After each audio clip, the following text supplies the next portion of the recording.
આ ન્યૂઝના પ્રાયોજક છે CSC બાલ વિદ્યાલયા। લાહોરી ઝીરા, હર કોઈ પીરા લાહોરી ઝીરા। વલસાડના કોલેજ રોડ ઉપર મધમાખીઓના હુમલાથી 3 લોકો ઈજાગ્રસ્તોને સારવાર હેઠળ અલગ અલગ હોસ્પિટલમાં 108 મારફતે ખસેડાયા। ઘટનાની મળતી માહિતી મુજબ વલસાડના તિથલ રોડથી M સ્ક્વેર મોલની બાજુમાં થઈ કોલેજ ખાતે જતા માર્ગ ઉપર મધમાખીઓ દ્વારા એક 37 વર્ષીય મહિલા ઉપર હુમલો કરાયો હતો। જો કે આ સમય દરમિયાન સ્થાનિકોએ ફાયર એક્સટેન્શન સિલિન્ડર તથા મસાલનો ઉપયોગ કરી મહિલાને હેમખેમ પ્રકારે બચાવી ઘટનાની જાણ 108 એમ્બ્યુલન્સને કરાઈ હતી અને ઈજાગ્રસ્ત મહિલાને વલસાડની ખાનગી હોસ્પિટલમાં ખસેડાઈ હતી।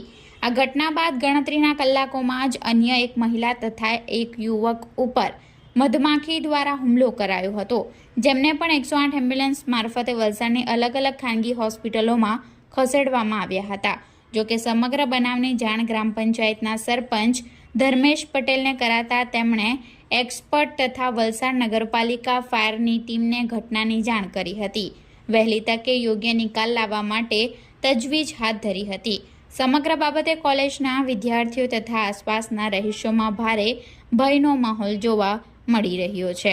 રોજ કોલેજ કેમ્પસની નજીકમાં એક ઝાડ પર જંગલી મધમાખી બેસેલી હતી। એમાં એક પક્ષી દ્વારા એને ઉડાવવામાં આવેલી અને એના કારણે જે કોલેજોમાં જે સ્ટુડન્ટો જાય છે એની ઉપર મધમાખીએ એટેક કરેલો હતો। એની અંદર 2 જણા એમાં ઇન્જર્ડ થયેલા છે અને એને 108 દ્વારા હોસ્પિટલમાં લઈ જવામાં આવ્યા। તો આ મધમાખીના નિકાલ માટે તમે કઈ પગલાં લેશો? મધમાખીના નિકાલ માટે જે એના જૂના જાણીતા એના જે મધ કાઢે છે એમને સાંજે બોલાવવામાં આવ્યા છે, તો એમના દ્વારા એ મધને અહીંથી ઉડાવીને બીજી જગ્યાએ શિફ્ટ કરવામાં આવે છે।